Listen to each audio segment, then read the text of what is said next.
Olá, ilustres, tudo bem com vocês? Estamos aqui em mais um Na Pegada da Live.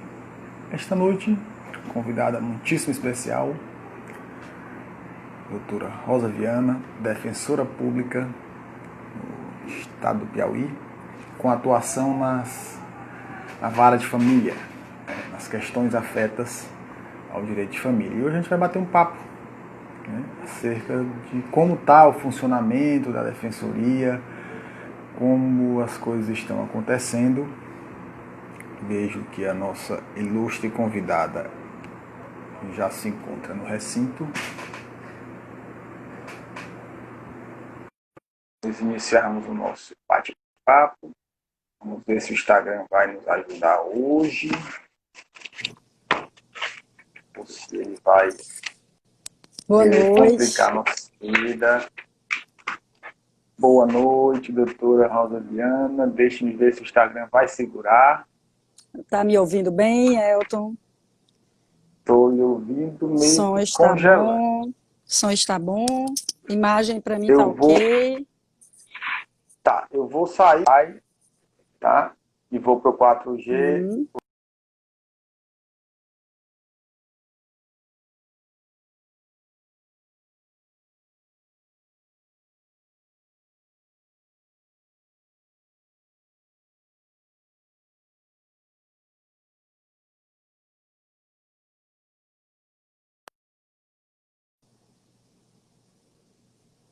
Melhorou?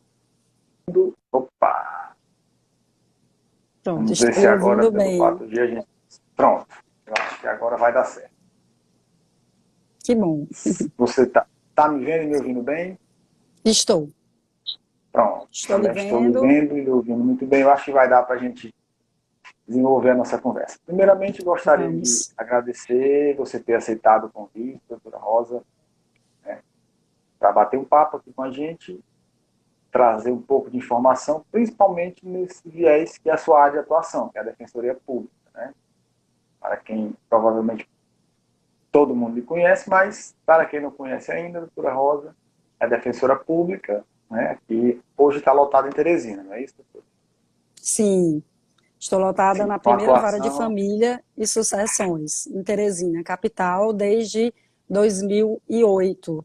Eu cheguei a Teresina em 2008, aí eu fiquei numa vara criminal e a partir de 2012 eu me encontrei definitivamente na minha profissão enfim, né, no meu desejo maior ainda de ser defensora pública, que são nas varas de famílias. É impressionante, né? Depois que a gente é mordido pela formiguinha do direito de família, não consegue mais largar, né? Realmente uma coisa apaixonante. Todo respeito às demais áreas do direito, mas não tem comparação, não. Doutora Rosa, a gente poderia começar... eu também penso assim. A gente poderia começar essa nossa conversa. Primeiramente, quem está aqui, dá aperta aí no coraçãozinho para avisar para a galera que a live já começou.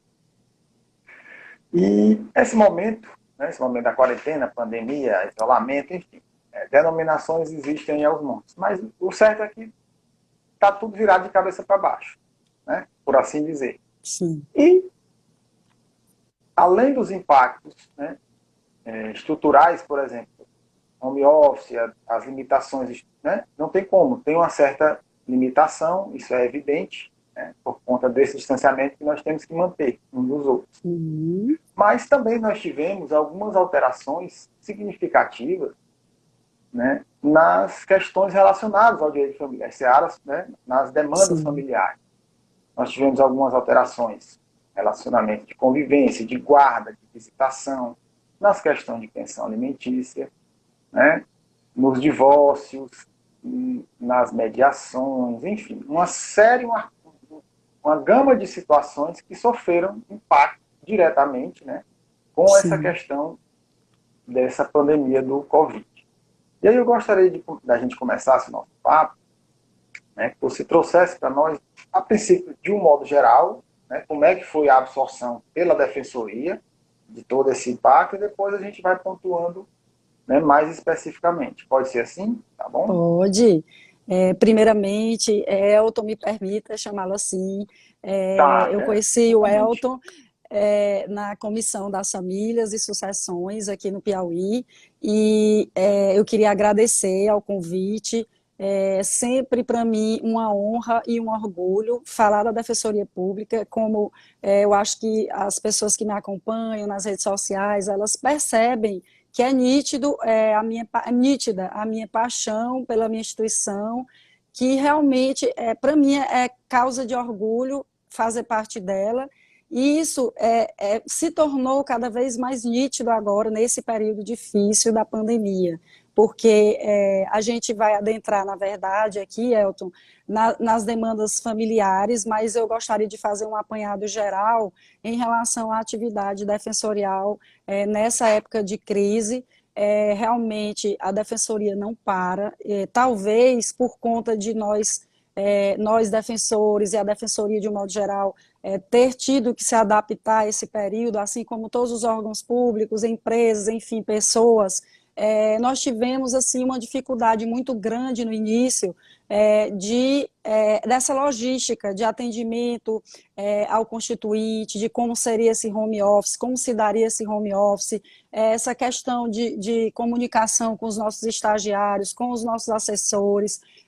Então, a gente realmente sofreu e atualmente, com mais de 70 dias, eu acho, né, de isolamento, eu lhe digo que eu nunca trabalhei tanto em minha vida, né? Eu acho que a gente tem trabalhado o dobro ou até o triplo, né? Eu queria destacar a atuação da Defensoria em todas as áreas, assim, área criminal, o pessoal não para, tem monitorado todas as penitenciárias no estado do Piauí. Ontem mesmo, ontem ou foi anteontem, o pessoal da coordenação do núcleo criminal estiveram lá em Altos, onde eles puderam monitorar problemas na penitenciária de Altos que diziam respeito tanto à questão de maus tratos, que eles receberam denúncia, como um outro tipo de problema de saúde que não se tratava de coronavírus. Eles estiveram lá, eles estão tendo assim, uma maior preocupação em informar a família do preso, que nesse momento a família fica muito apreensiva, né? As pessoas que têm um ente querido que estão, enfim, preso, a Defensoria tem feito um trabalho na área criminal assim espetacular, né? Destaco também a área do consumidor, onde os defensores têm emitido diversas recomendações aos órgãos, ofícios, no sentido de garantir o direito do consumidor, a questão da energia elétrica, do corte de energia elétrica nesse período. Destaco a atuação dos colegas do interior, que ainda sofrem mais do que a gente, que tem menos estrutura. Até quero mandar um É. abraço para o meu colega Eduardo, defensor, que eu já vi que entrou aqui, que é defensor em corrente. Hoje mesmo ele falou numa live da Defensoria Pública sobre os problemas que ele teve em corrente. A Defensoria tem promovido lives semanalmente para informar a população, se aproximar da população sobre suas atividades e, ao mesmo tempo, também se aproximar do constituinte, que é muito bom você conhecer o defensor que assiste você, não é? Destaco também a atividade da Defensoria nos núcleos especializados, como, por exemplo, o Núcleo da Mulher. A Defensoria da Mulher também tem assim, feito um trabalho brilhante no que se refere à proteção da mulher em relação à violência doméstica, e nós sabemos que os números aí mostram que houve um aumento considerável da violência doméstica nesse isolamento social, por conta, né, de diversos fatores, e elas têm feito várias recomendações, acionado os diversos órgãos de sistema de proteção à mulher, tem feito um trabalho brilhante. Os defensores da família, em relação à questão da prisão domiciliar, dos devedores de alimentos, enfim, Elton, eu cada dia fico mais feliz de fazer parte da instituição e agradeço a oportunidade, mais uma vez, de vir aqui falar sobre isso. E nós aqui estamos aqui para falar mais sobre as nossas demandas nesse período de pandemia em relação à defensoria e como têm sido as decisões judiciais, porque, na verdade, nós não tivemos tempo nós fomos pegos de surpresa, fazendo um apanhado aqui sobre a questão da pandemia, em março, que nós tivemos a declaração da pandemia, né, que é o que é uma epidemia de efeito global. A OMS ela declarou um estado de pandemia, então todos foram pegos de surpresa. Nós não tivemos leis que que pudessem regulamentar algumas situações. Então, o que nós temos são jurisprudências de diversos tribunais pelo país relacionadas às diversas situações que têm sido colocadas para o judiciário, né? E são assim, sobre essas situações que eu vim colocar e venho falar aqui, até trouxe aqui uma colinha, porque eu queria falar de alguns provimentos, que eu sou ruim para decorar número, realmente eu confesso, foi número de lei, esse tipo de coisa eu não gosto muito, São eu não dois. decoro. E eu acho que nós não temos mesmo que decorar, a gente sempre pode olhar, né, o nome e tudo, eu acho que o que importa é o conteúdo. Então eu trouxe algumas aqui, que talvez, até de organismos internacionais, como algumas resoluções, recomendações, que eu acho importante que a gente comente, certo? Então, com todo esse isolamento social, nós tivemos, em relação à guarda, por exemplo, né, a guarda e o direito de convivência. Elton, assim que você quiser me interromper, fica à vontade para fazer alguma consideração aí do Não, pessoal que está não, entrando, tranquilo, viu? doutora Rosa. Eu só Pronto. queria, Sim, aproveitando, né, já que você sim, tocou, quando eu puder lhe interromper, só sim. queria lhe parabenizar, né, parabenizar a Defensoria Pública, de um modo geral, aproveitando essa oportunidade, porque eu tenho, sou do Judiciário Maranhense, mas eu tenho uma amizade com os defensores de lá, né, que atuam na comarca de Caxias, e realmente, para a gente não perder muito tempo, mas só deixar aqui o registro que realmente é maravilhoso o trabalho que a Defensoria faz, né, e eu não sei como é que Sim. seria, graças a Deus já se espalhou, né, pelos interiores, ainda Uhum. não da forma necessária e suficiente, mas já está bem melhor do que há alguns anos atrás, né? E realmente o papel da Sim, Defensoria é muitíssimo importante. Vocês estão realmente de parabéns, porque sim, vocês que obrigada. ajudam, né, muitos dos jurisdicionários, dos cidadãos que não têm condição financeira para bancar um advogado, principalmente nas cidades pequenas, a gente sabe que a realidade é essa, e vocês estão lá de portas Uhum. abertas para levar, trazer, fazer com que esse pessoal tenha acesso à justiça. O papel da Defensoria realmente é sensacional e louvável. Eu deixo à É, vontade agora para continuar, só pegando o gancho, né, que você estava falando da questão da guarda. Foi a princípio, isso, salvo engano, que teve a maior repercussão no primeiro momento, né? Começaram a surgir as sim, decisões e guarda, convivência, o pai vai poder visitar, o pai é grupo de risco, e começou essa confusão todinha. Então, queria exato. que você trouxesse as considerações em relação à questão da guarda e convivência, como é que ficou, como é que está a atuação da Defensoria, como é que está esse universo de vocês em Da relação a guarda. isso. Inclusive, Elton, essa questão da defensoria, só fazendo um parêntese, em Teresina capital, cerca de 90% dos processos que tramitam nas varas de família, eles são interpostos pela Defensoria Pública.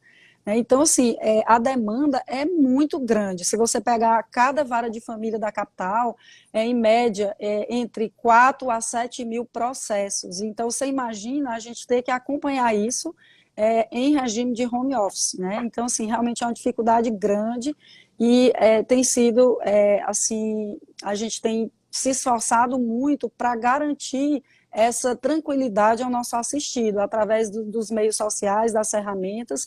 Inclusive, eu já digo aqui que quem precisar de qualquer telefone da Defensoria, do primeiro atendimento, da Diretoria Civil, estão todos os canais sociais da Defensoria, no site da Defensoria, que é defensoria.pi.def.br.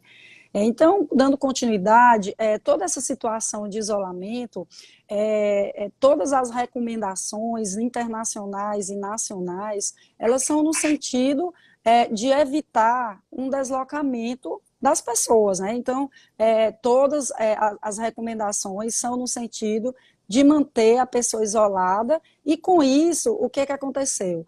Naturalmente, aqueles genitores que possuem a guarda física da criança, eles passaram a ter muito medo de deixar seus filhos saírem de casa, né? Alguns com verdadeiro pânico, né? Então, doutora, como é que eu vou fazer para o pai pegar essa criança? Porque ele mora com o avô, porque ele pega ônibus, o nosso público-alvo realmente é um público que às vezes não tem realmente carro próprio, anda de transporte público, então como é que eu vou fazer para essa criança andar de ônibus, andar enfim, né, toda essa preocupação.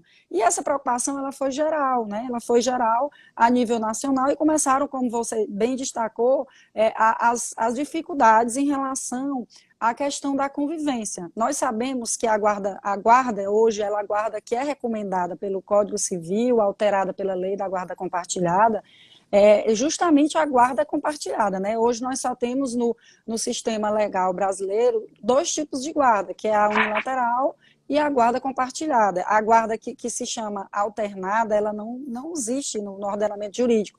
E muitas pessoas, elas confundem essa guarda alternada com a guarda compartilhada. Então, realmente, o que tem acontecido? Os juízes, eles têm, no início, eles davam, como ninguém conhecia muito bem a situação, ainda estava se tendo aquele contato inicial com a doença, eles estavam muito mais ponderados em relação ao deslocamento, ou seja, eles estavam dando muitas decisões no início, no sentido de que esse contato fosse virtual, né? Ou seja, aquele genitor que tivesse a guarda física, o outro, durante a semana, teria resguardado o seu direito de convivência, mas através dos meios virtuais. A gente notou que a partir assim, do segundo mês em diante, porque eu tenho assim, acompanhado bastante as decisões dos tribunais brasileiros, tem sido mais de flexibilizar isso. Justamente por quê? Porque percebeu-se a importância de você tentar garantir essa convivência e, ao mesmo tempo, a questão do direito à saúde, porque o que a gente vê? A gente vê que existe um conflito de 2 direitos, né? Que é o direito que a criança tem à convivência, previsto no artigo 227 da Constituição Federal, e nesse mesmo artigo nós temos o dever da sociedade, do Estado e dos genitores, dos pais, preservarem o direito à saúde da criança. Então, quando nós temos assim um conflito de direitos, o judiciário ele tem que dar uma decisão no sentido de preservar ao máximo esses 2 direitos, certo? De modo que, atualmente, o direito à saúde ele tem sido predominante. Então, a gente viu, Elton, uma flexibilização maior em relação a isso. Então, os juízes eles têm garantido, por exemplo, essa convivência como se fosse períodos de férias, dado 15 dias a cada genitor, ou então, numa situação de risco maior, eles têm garantido que seja uma compensação no futuro. Então, assim, só se admite hoje uma suspensão. Você está me ouvindo, Elton? Você está Sim, me estou ouvindo ouvindo? bem. Sim, pronto. Estou ouvindo bem. Então, a recomendação é que essa suspensão da convivência, ela só ocorra se realmente houver risco à saúde da criança ou da própria coletividade, né? Então, existe a situação daqueles pais que já têm um acordo que foi homologado através de sentença, e eles têm a opção, por exemplo, de flexibilizar esse acordo, que eles podem fazer, inclusive, por escrito novamente, para uma posterior homologação do juiz. E nós temos a situação de pais também que nunca foram à justiça regulamentar essa guarda ou a convivência e se viram também aflitos nesta situação. Então, assim, a prática tem sido a tentativa ao máximo de acordos entre esses genitores, né, para que eles respeitem esse direito de convivência de ambos os pais, até porque o poder familiar ele é garantido aos dois, e os dois eles têm esse direito, eles não perderam porque apareceu a pandemia, né? Os dois têm o mesmo direito. Então, a recomendação é que possa garantir esse direito aos pais, mas preservando-se a saúde do menor. Então, o judiciário, aqui vai assim, a minha advertência em relação à importância dos profissionais que devem conversar com as partes, tentar mostrar essa situação, a necessidade de fazer um bom acordo. Os pais eles têm que envidar todos os esforços no sentido de dar um bem-estar para essa criança, de ter o cuidado com essa criança, e aquele genitor que ele fica responsável, por exemplo, em pegar essa criança e levar para a sua casa no período de convivência, ele tem que ter toda a responsabilidade, toda a consciência, para que ele possa garantir a saúde dessa criança. né? Nós tivemos recentemente, doutora Rosa, até agora o único caso, né? Eu, inclusive, conversei com o magistrado e minutei essa decisão, que era de uma Sim, mãe que convivia, os pais eram separados, mas moravam todos em São Luís. E ela veio para hum, Caxias com um filho menor, e o pai sim, ficou lá. sim. E o pai trabalha em um hospital, na linha de frente. Hum, Então, o acordo que eles tinham era finais de semana, alternados, a criança iria, passava com o pai. E ela pediu sim. que, pelo menos, durante este momento, fosse suspensa essa visitação, esse convívio presencial, né, físico, e Hum, se elastecesse da melhor forma possível o virtual. Inclusive, ela sugeriu uma compensação futura, né, quando esse tudo se resolvesse, passasse esse momento caótico, né, em relação à saúde. E a decisão foi realmente nesse sentido, né, de, pelo menos, porque pela excepcionalidade do caso e pela peculiaridade do pai trabalhar em hospital ali de frente. Em São Luís está um caos, né? São Luís sim. está Ah, se verdade, pegando, tá se pegando Covid até pelo pensamento, né? Então, realmente, não verdade. você expor a criança a ficar pegando estrada para ir para São Luís, para se deslocar lá numa situação, né? Aí foi ponderado Uhum, exatamente o que você falou muito bem pela ponderação. A criança tem direito à convivência familiar, com o pai, com os avós, enfim. uhum, Mas aí tem um bem maior a ser garantido, que é a saúde, quem sabe até a vida dela, né? Expondo a criança a uma situação dessa exato, de. Mas realmente exato. é excepcionalidade. O ideal é tentar se manter o máximo possível essa convivência, né? Essas situações aí, Elton, que você colocou, né, nesse caso, elas têm sido bem tranquilas em relação às decisões judiciais, ou seja, nessas situações excepcionais de risco à criança, como, por exemplo, a questão de ser necessário um deslocamento maior dessa criança entre estados, por exemplo, pai ou mãe que trabalha, ou genitor, enfim, aquele pai que, ou mãe que trabalha na linha de frente, que se expõe ao risco diuturnamente, esses aí, aqueles que retornaram de viagem, né? No momento difícil vai acontecer isso, porque a gente sabe que a maioria dos países, dos estados agora, eles fizeram essa questão da fronteira, fecharam as fronteiras, mas no início da pandemia, que nós tínhamos situações ainda de pessoas que estavam retornando de outros países, de outros estados. Nessas situações, os juízes e tribunais eles têm sido bem tranquilos em relação a suspender a convivência presencial e só garantir essa convivência através dos meios virtuais, né, que são as situações excepcionais que a gente menciona, né? Inclusive, Elton, eu queria aqui chamar a atenção para logo que foi declarada essa questão da pandemia, o CONANDA, que é o Conselho Nacional dos Direitos da Criança e do Adolescente, ele baixou uma recomendação que foi de março, de 25 de março, onde ele justamente recomenda uma série através do artigo 18, porque eu falo, porque às vezes a pessoa, como é uma recomendação de um órgão que ele é a nível, né, assim, nacional, às vezes a pessoa não conhece, né? Então, o que nós Sim. tivemos bastante nesse período foram essas recomendações de órgãos internacionais, do sistema de proteção à criança, ao adolescente, à mulher. Então, através do artigo 18, ele coloca lá uma série de recomendações para todo o poder público e para o judiciário, né, para as pessoas envolvidas, que elas tenham esse cuidado, ou seja, que elas evitem ao máximo o deslocamento, que elas, nas decisões, elas ponderem o risco que realmente a criança vai correr, que os pais, que, por exemplo, inclusive, isso é um inciso lá expresso, que diz que quando os pais ou qualquer um dos genitores retornar de algum lugar que o expôs a risco, que ele respeite o período de 15 dias de isolamento social. Então, essa recomendação do CONAN, né, que, como eu falei, Conselho Nacional da Criança e do Adolescente, Conselho Nacional dos Direitos da Criança e do Adolescente. Então, ele veio justamente somar e dar um norte para essas decisões jurisprudenciais. Então, até mesmo, isso é até um argumento forte para que a gente converse com os genitores, que às vezes são inflexíveis, né? E aqui, Elton, eu queria chamar a atenção para a questão da alienação parental, né?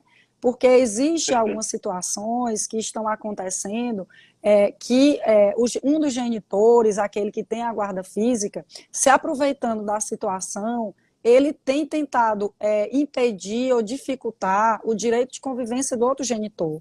Então, são situações em que provavelmente esses genitores eles já tinham algum problema, e aí esse problema, com a pandemia, esse genitor ele só piorou, né? Importante aqui que a gente diga que a alienação parental ela pode acontecer não só pelos genitores, existem os núcleos familiares, então você pode ter uma situação em que a avó está cometendo alienação parental, em que até as cuidadoras da criança, tem situações que até a escola pode estar praticando alienação parental, porque de tanto aquele genitor colocar e distorcer as situações para a escola acaba embutindo aquilo na cabeça da criança. Então, a situação de alienação parental, ela é quando a criança ela já tem aquele sintoma, ela já sente toda aquela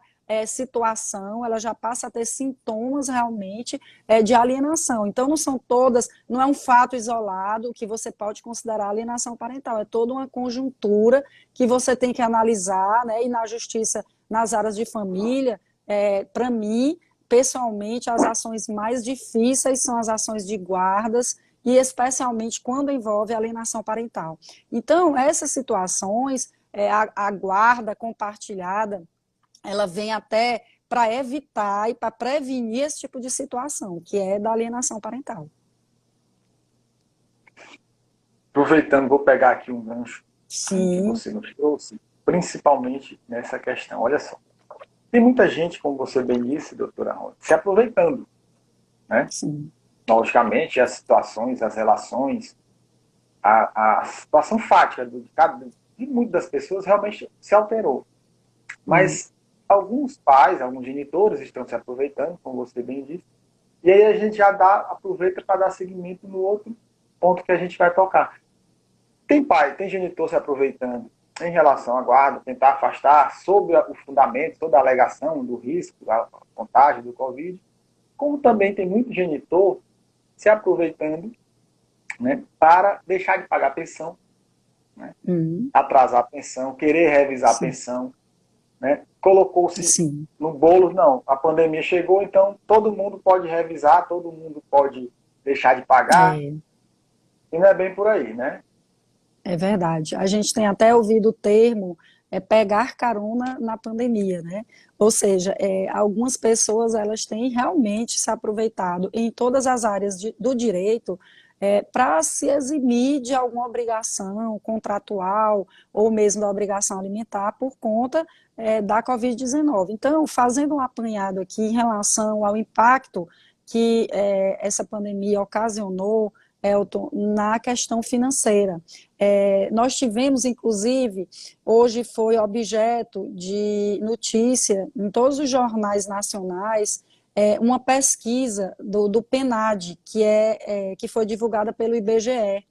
Taxa de desemprego subiu para 12,2%, atingindo 12,9 milhões de pessoas no primeiro trimestre entre empregos formais e informais, ou seja, o índice de desemprego aumentou muito, você imagina quase 13 milhões de pessoas desempregadas no primeiro trimestre, é um impacto absurdo, né, que sem proporções até o final do ano, e quando acabar a pandemia, a gente sabe que não vai regularizar da noite por dia, né, isso aí vai demorar um pouco, então todo esse impacto, redução da jornada de trabalho, redução salarial, até mesmo desemprego, de fato, teve um impacto muito grande na questão do pagamento da pensão. Isso tem sido uma demanda recorrente nesse período, tanto na Defensoria como no Brasil, né? E em relação à questão do pagamento da pensão em si, vale dizer que somente a questão da pandemia, ela não é uma justificativa para que a pessoa pare de pagar a pensão. Então, por quê? A pandemia, ela atacou de forma global a família, ela não foi só o pai, né? Inclusive, vale ressaltar aqui a questão da violência institucional do gênero. O que significa isso? Às vezes, a mãe, ela ganha menos só pelo fato de ser mãe. Então, nós temos pesquisas que demonstram que a maioria das crianças até 3 anos de idade, elas estão sob a guarda física da mãe, né? Então, essa mãe, ela é obrigada a cuidar da criança, muitas vezes amamentar, muitas vezes trabalhar, e ela ainda recebe menos por questão de violência institucional, ou seja, é mãe, é mulher, vai ganhar menos. Então, existe uma série de fatores que já faz com que a mulher ela tenha essa dificuldade de sustento em relação à criança. Eu não estou dizendo que é uma situação generalizada, mas isso também faz parte da situação atual que nós estamos vivendo, porque geralmente o que a gente vê na defensoria, eu acho, Elton, que em quase 15 anos de defensoria, eu devo ter pego duas situações em que o pai pedia pensão para a mãe. Então, realmente, é bem mais comum a situação inversa, né? É claro que a mulher tem atingido a sua independência financeira, tem atingido uma certa autonomia, mas ainda é gritante essa situação.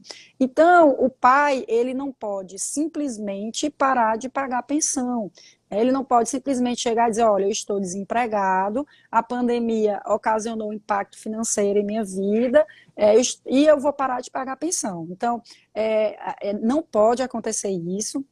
Mais uma vez, a gente vai falar ao final da importância da mediação, mas ao longo de toda a minha exposição, eu tenho aqui sempre ressaltado a importância de se tentar primeiro falar com as partes, né, porque nessa situação em que o judiciário toda a justiça não está trabalhando de forma presencial, está todo trabalhando de forma remota, a dificuldade que nós temos para acionar o judiciário, para conseguir uma decisão, é sempre melhor para as partes essa questão do acordo, né?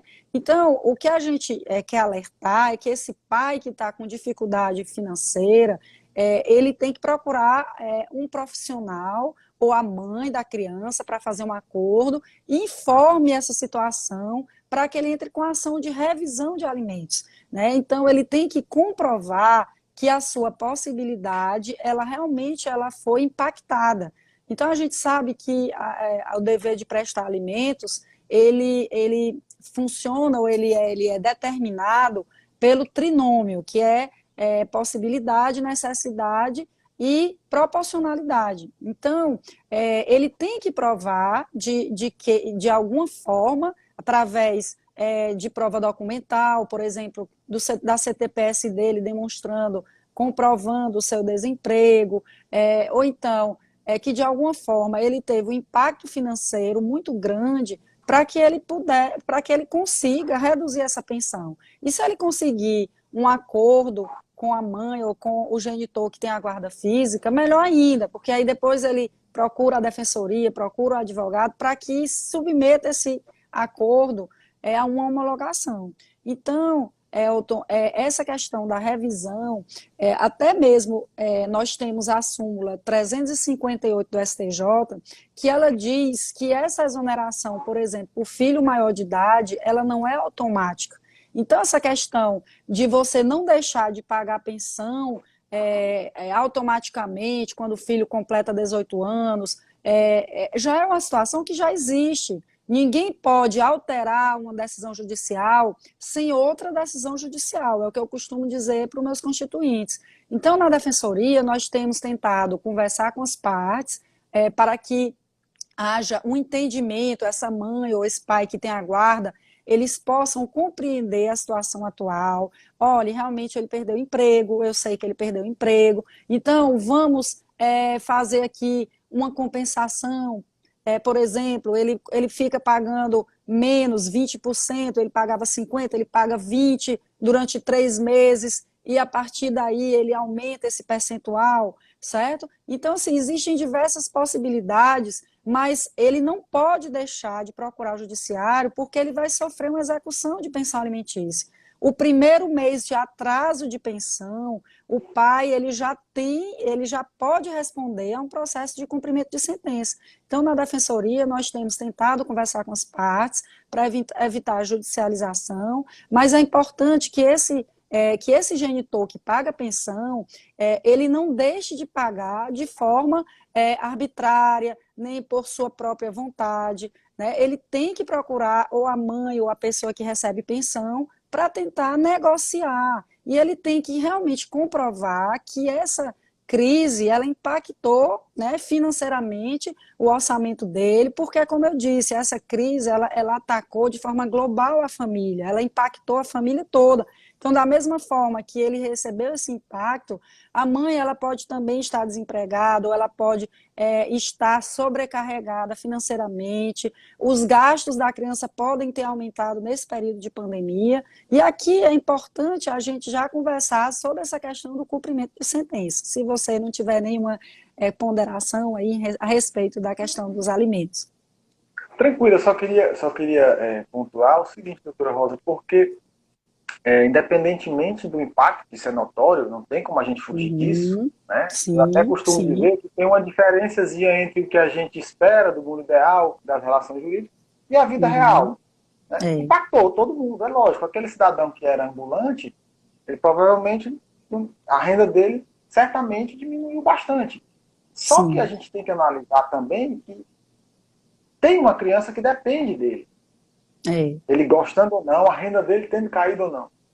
Então, sim. alguns estão agindo de boa fé, porque realmente a renda caiu e desconhecem que isso pode ter alguma consequência futura para eles. Olha, eu não estou recebendo mais nada, eu vou deixar de pagar. Mas outros estão se Uhum. aproveitando. Né? Esses são os É, piores. Tem alguns que sabem, não, minha situação não piorou. Mas como sim. está se falando tanto em crise, tem muita gente que deixou de pagar, eu vou nesse embalo. Esse é pior ainda. Uhum. Né? Então, realmente, É, vai sofrer um cumprimento de sentença, que é esse que a gente você vai escorrer agora. É inevitável. uhum. Né? Muitos É, cumprimentos de sentença já estão acontecendo, né? E outros, eu acho que tem uma demanda, acho não, tenho certeza que tem uma demanda reprimida aí gigantesca, né? Que por mais que a é, defensoria, por exemplo, tenha estrutura para atender o seu assistido, né? Proporcione uma estrutura, não parou de funcionar, mas não é da mesma forma, porque, como você bem disse, o assistido da defensoria é aquela pessoa mais humilde, na condição financeira sim. menor.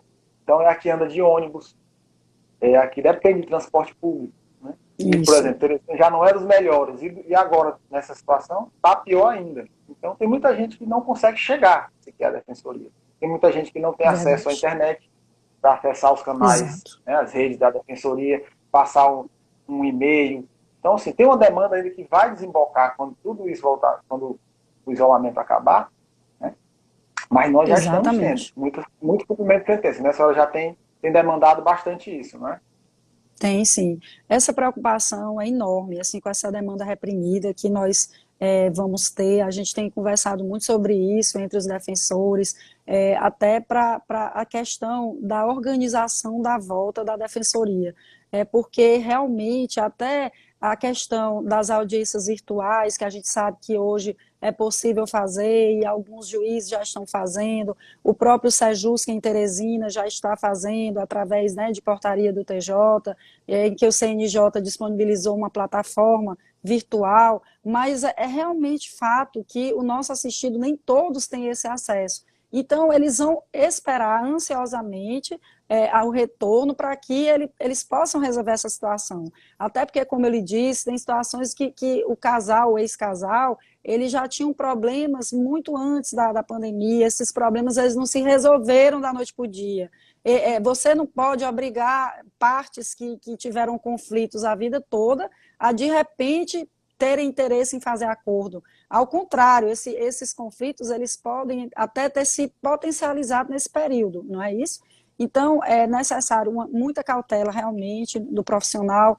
A gente tem tentado evitar judicialização, mas quando é preciso, a gente já tem entrado com diversos cumprimentos de sentença, a gente tem feito muitas justificativas também em relação justamente a essa a questão do atraso da pensão, da inadimplência por parte do pai, e aqui nós vamos começar a falar um pouco de cumprimento de sentença. Queria mandar um abraço para minha colega defensora também que entrou, a doutora Andréa Mello, minha colega de atuação na primeira vara, minha companheira de guerra todo dia. E nós estamos aí na luta, no PJE e na primeira vara, que tem trabalhado também bastante esse período, para que a gente possa dar essa tranquilidade para o assistido. Mas, sem dúvida nenhuma, o trabalho vai ser maior ainda no retorno. Até porque a gente vai continuar tendo que respeitar todas essas recomendações e a quantidade de pessoas vai ser limitada, o fluxo de pessoas na defensoria vai ter que ser limitado, não é, Elton? Então, tudo isso vai também fazer a diferença. Em relação ao cumprimento de sentença, nós sabemos que, na medida em que o genitor que paga a pensão, ele atrasa naquele pagamento, basta um mês de atraso, o beneficiário da pensão ele já pode interpor um cumprimento de sentença. Esse beneficiário ele pode ser maior de idade, se ele estiver recebendo pensão, né, porque, por exemplo, está cursando uma faculdade, ele tem mais de 18 anos, recebe pensão porque está fazendo um curso técnico, um curso enfim, passou no vestibular, está cursando a universidade, e tem o menor que é representado pela mãe, que é o mais comum nas áreas de família. Então, esse genitor que recebe pensão, ele entra com cumprimento de sentença para cobrar aquelas parcelas atrasadas. E aqui a gente ressalta a questão dos ritos, que o senhor bem falou essa semana em seu canal, no seu perfil sobre essa questão do cumprimento de sentença, eu acompanhei. Realmente foi um grande período em que os profissionais que militam na área de família tiveram essa dor de cabeça em relação a adequar esses ritos. Então, a gente sabe que conforme o CPC novo, esse problema, ele, ao meu ver, ele não existe mais, né? Eu acredito que se existem juízes hoje que não aceitam o cumprimento de sentença pelo rito da expropriação e prisão numa peça única, realmente eu não consigo entender, mas é perfeitamente possível e a maioria entende dessa forma. Então, as 3 últimas prestações anteriores ao ajuizamento da ação, são cobradas através do rito da prisão, onde o devedor vai ser intimado para pagar ou para justificar o não pagamento ou para, no caso, comprovar esse pagamento. Então, caso ele não justifique no prazo legal, que são 3 dias, e em dobro para a defensoria, no caso, ele vai ter que ser preso, né? Então, tem uma série sob pena de prisão. Então, esse rito da prisão, que é o mais importante aqui para o nosso bate-papo, ele tem sido um grande tormento atualmente, porque a prisão ela foi convertida em prisão domiciliar. O CNJ, através da resolução 62, eles recomendaram aos juízos, né, criminais que eles adotassem providências no sentido de conter essa propagação do novo coronavírus e recomendaram aos juízos de natureza civil que eles admitissem a possibilidade de colocar todos os devedores de alimentos em prisão domiciliar. Então, a gente sabe que pelo 528, aquele devedor que não paga e nem justifica o pagamento, ou que sua justificativa não é acolhida, ele, além de ter protestado o título, ele pode sofrer a prisão, né? E essa prisão, ela é um dos meios que tem mais coercibilidade para forçá-lo a pagar essa pensão, né? Lá pelo código diz que seria em regime fechado e que ele ficaria separado dos outros presos. Então, agora, perdeu-se a efetividade dessa prisão domiciliar. Por quê? Porque todos já estamos, de certa forma, em prisão domiciliar, nós estamos isolados. Então, com isso, essa efetividade, ela deixou de existir.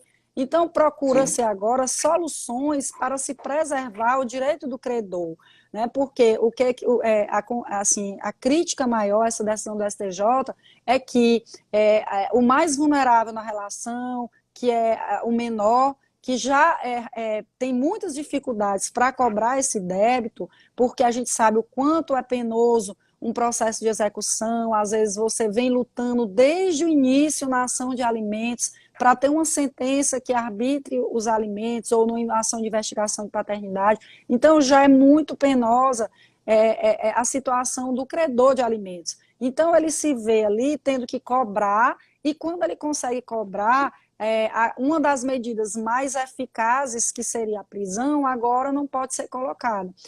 Porque houve essa decisão em que o habeas corpus que foi dado no Ceará, estendeu-se os efeitos da liminar desse habeas corpus para todos os presos do Brasil, né, através de um pedido, inclusive, da DPU, Defensoria Pública da União. Então, assim, ao meu ver, apesar de todas essas dificuldades do credor, que a gente sabe que tem que ser consideradas, mas no momento, realmente, a pandemia e a questão do respeito à vida, das dificuldades que nós sabemos do sistema carcerário do Brasil, questões de insalubridade, problemas que o sistema penitenciário notoriamente enfrenta, seria um caos total que esses presos ainda aumentassem essa população carcerária. Então, eu vejo como acertada, eu vejo que os tribunais não têm como fazer de outra forma, os juízes não têm como decidir de outra forma.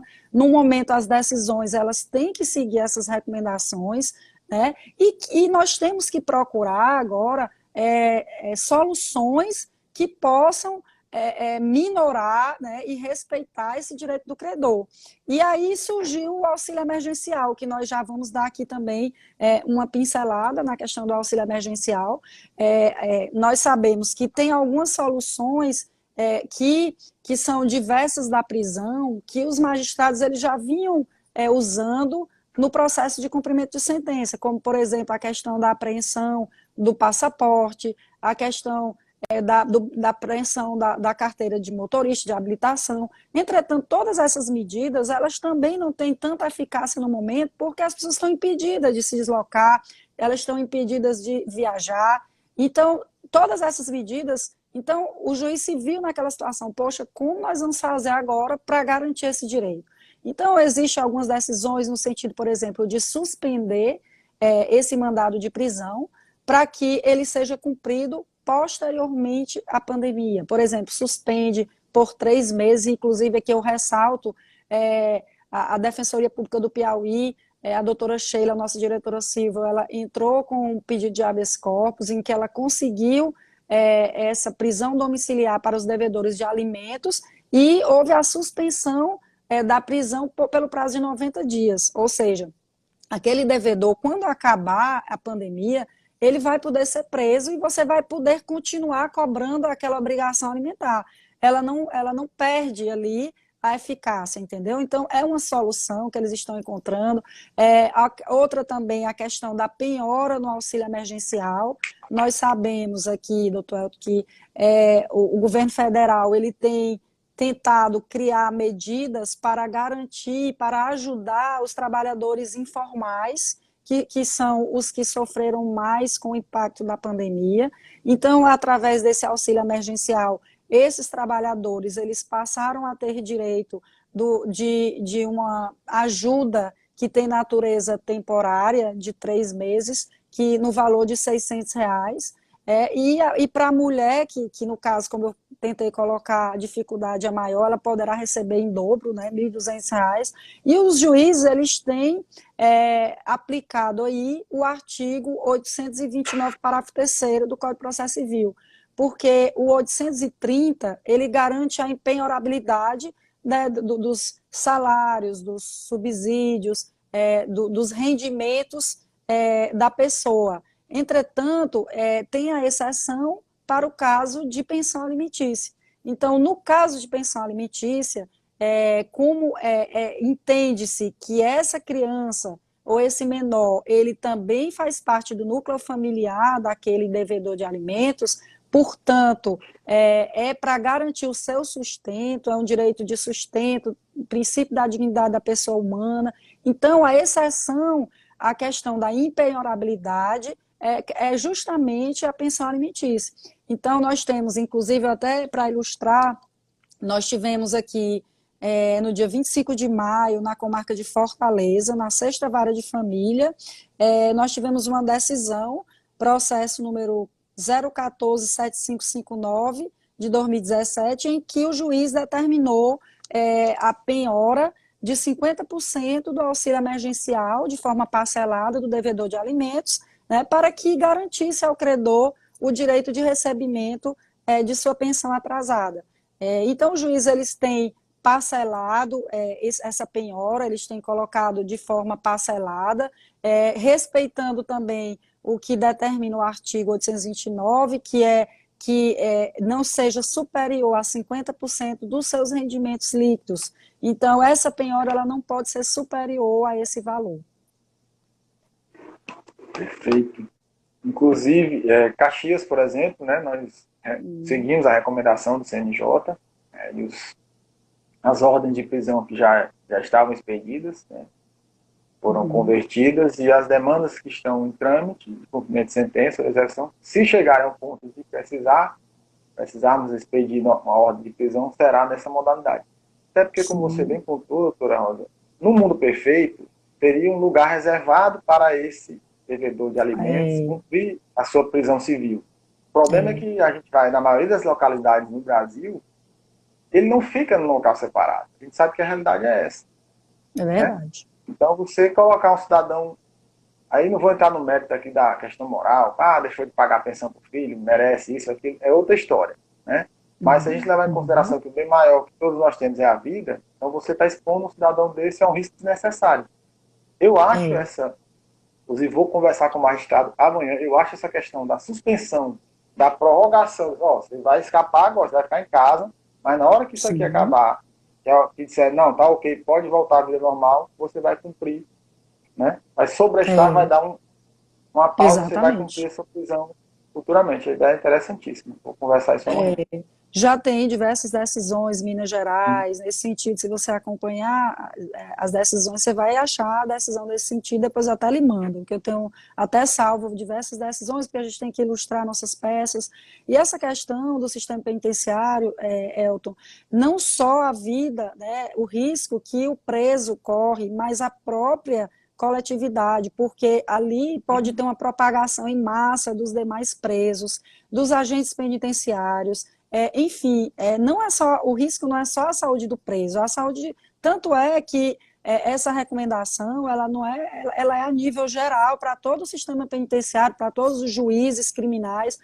Os juízes, eles têm, em todas as decisões que as defensorias do Brasil todo têm pedido, eles têm fundamentado, e quando existe a real situação de risco àquela população carcerária, eles imediatamente concedem habeas corpus. Perfeitíssimo. Até porque ficou num ponto interessantíssimo, né? Lá não ficam só os presos, né? Tem os agentes penitenciários que depois vão para casa e então, certamente vai fazer essa disseminação, né? Sim. Espalhar esse Covid, verdade. Sim. Doutora Rosa, tem alguns outros pontos que nós nos programamos para conversar, mas o tempo já está começando a se esvair.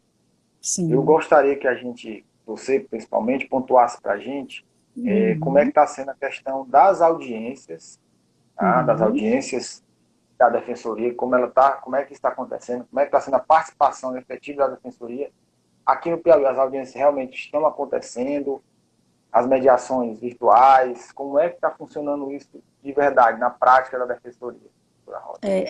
Elton, as audiências virtuais, elas estão sendo realizadas em Teresina, pelo Sejusc. Depois que o TJ baixou uma portaria, houve uma reunião entre a Defensoria, ou seja, os órgãos todos que compõem o sistema de justiça, para ver uma solução melhor para essa questão de dar uma celeridade processual, né, e todas as audiências suspensas, como é que poderia ser feito. Então, o CNJ disponibilizou essa questão da plataforma virtual. Hoje, os profissionais que querem fazer audiências com seus clientes e com seus assistidos, basta que entre no site do TJ, existe a possibilidade de agendamento dessa audiência no Sejusc, onde as partes recebem um link em seu WhatsApp, a plataforma, eles escolhem lá na hora, tem uma plataforma, como o Zoom, por exemplo, tem a plataforma que no momento eu não sei lhe dizer qual é, mas ele já recebe o profissional desde que ele demonstre interesse em fazer esse acordo. As audiências estão acontecendo em algumas salas que foram feitas, ou seja, que foram somente para essas audiências virtuais. né? Então, o defensor do interior, da mesma forma, os juízes eles têm realizado essas audiências através das diversas plataformas virtuais. Estão acontecendo tanto no âmbito criminal, como no âmbito civil, no âmbito de família, todos têm acontecido essas audiências, normalmente. E a atuação especificamente da defensoria? Hoje, se o cidadão, independente de já ser um assistido, já ter uma demanda em andamento, né, por exemplo, com devedor de alimentos, já foi resolvido através da defensoria, mas ele não pode pagar, então ele quer revisar ou coisa do tipo, ou a mãe quer ajuizar o cumprimento, representando o filho, enfim. Como é que, ou aquele cidadão que nunca teve uma demanda judicial, mas precisa, ele precisa se socorrer da defensoria. Como é que está funcionando hoje aqui em Teresina? Toda a defensoria está funcionando através do sistema remoto, né? Então, todos os núcleos da defensoria, a pessoa que nunca teve nenhum tipo de atendimento e quer iniciar um processo, ela procura o primeiro atendimento. Nós temos, quando você entra, por exemplo, no Instagram da defensoria, tem lá na bio da defensoria telefones úteis, onde você, no Stories, você vê todos os telefones da defensoria. Primeiro atendimento, onde você vai falar diretamente com a diretora de primeiro atendimento, você manda todos os documentos através de documentos escaneados para a defensoria, para que a defensoria possa... Aí nós temos defensoras da inicial, que providenciam toda a interposição das ações, e tem cada defensor de família, como eu, por exemplo, que atuo na primeira vara, que acompanha os processos da minha vara.